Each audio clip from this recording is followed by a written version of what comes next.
You know, they say, boy, he's on the Tonight Show, he's on his way. No. On the Tonight Show, nothing happened. Nothing happened except they could put it in the ad when I went to Allentown, as seen on the Tonight Show. Cool. Allentown, the Allentowns were still out there, and someone had to do them. So I continued to work from the momentum from Burns and Carlin breaking up. I had contracts at the Playboy clubs that Burns and Carlin hadn't fulfilled that I took over. One of them included being on Playboy After Dark. I think that was the first incarnation of Hef's show was called Playboy After Dark. Later on, I think it was called Playboy Penthouse. I was on that first one. I have a kinescope of that somewhere. And I just drifted. And I finally ran out of the Burns and Carlin momentum. And I'm going to Indianapolis to work at the Embers with Ann Richards, which is a good job and a great club. But who understood me in Indianapolis in the 1960s? No one. No one, no one, no one. I can remember people just sitting there like this in a nightclub. I can remember awful times when you're not known and when you're doing something, quote unquote, a little avant-garde, a little bit in a new direction, let's say. They don't, most run-of-the-mill, rank-and-file citizens didn't know, didn't care, didn't understand. There was a touch of irreverence in it, and I'm sure that was off-putting. I can remember doing the supper show. That means there are still dishes on the table. There are still coffee cups being placed down on saucers. There are spoons and forks dropping onto plates. And I can remember in the stone silence practically having to do 25 minutes.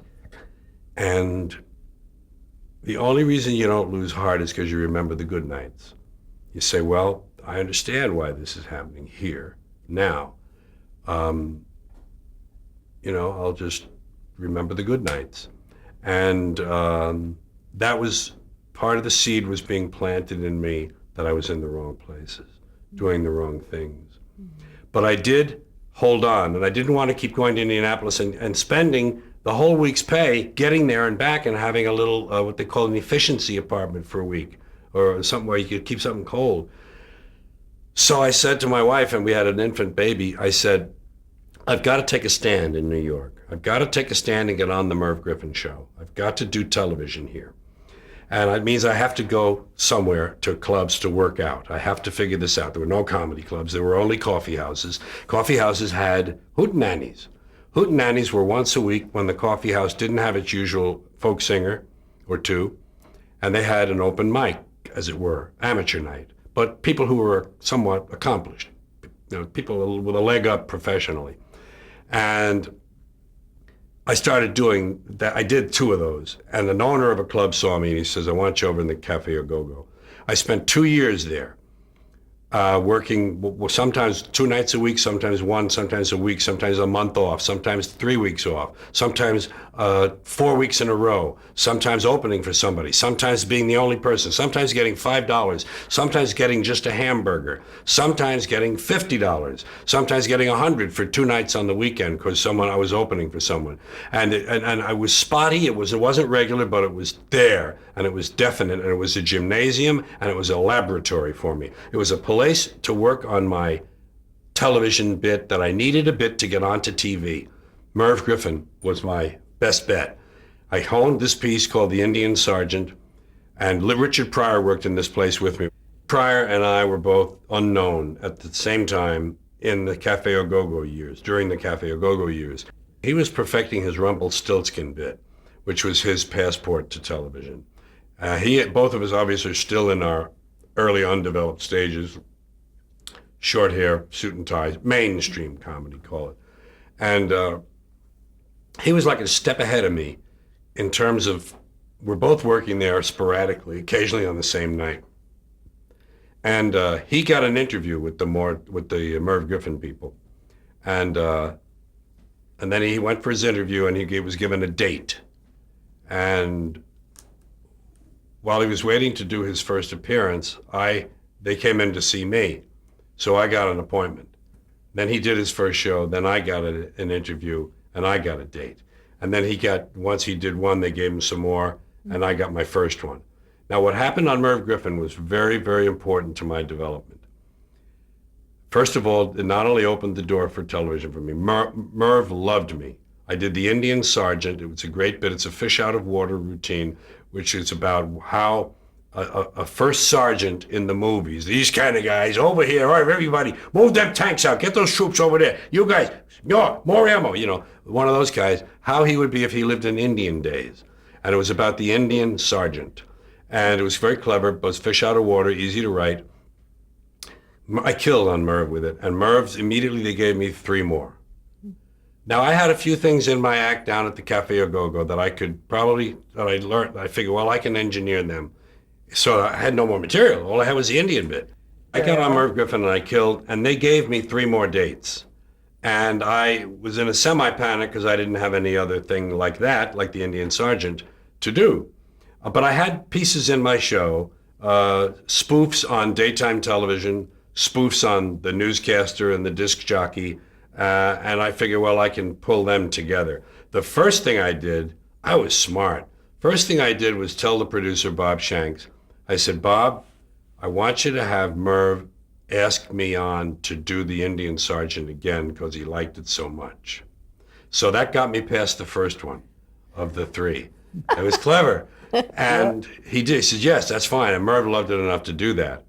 So I did it. The second show, I did that again. And he went through, all disclaimers came from him. I didn't have to say a word about it.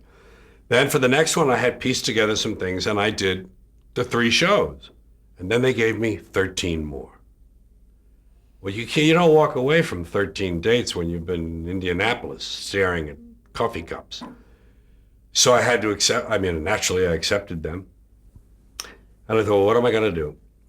And meantime, the Mike Douglas show was on the same syndicated network as Merv, Westinghouse syndicated television. They both went all around the country, but they weren't networked. They weren't on simultaneously around the country. They weren't on at different time zones and different places and everything. So I was starting to do the Mike Douglas shows. Everything I did on Merv, I did on Mike Douglas. I did the Indian Sergeant first. I asked them to have me back and do it again. Then I did the Wonderful Wino, the disc jockey. That was the next thing up, I think. Then I did my newscast. Now what happens is this. I found out I had to start writing stuff at a very fast rate, which I'd never had to do.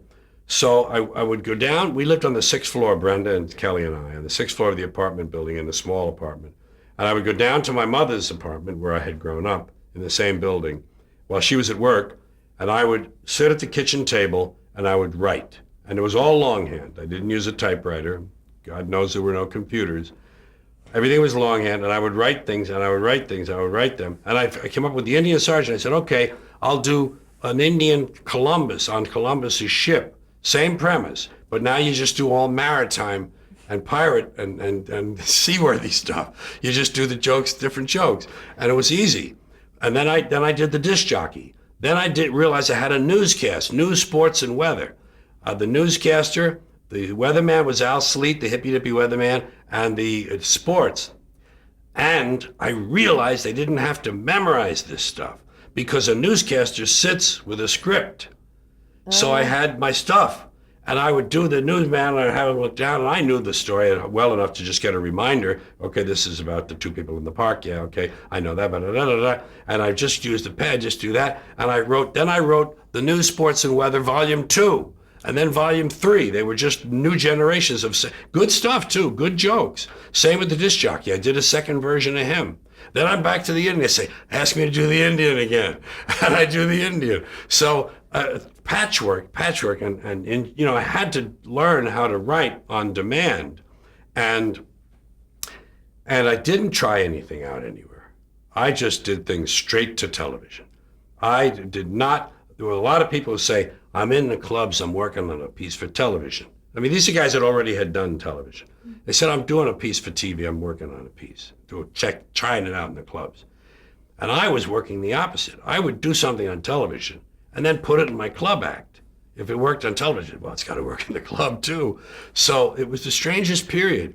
1965, 66, well, 66 is another turning point. But 65 was loaded with Mervs and Mike Douglases.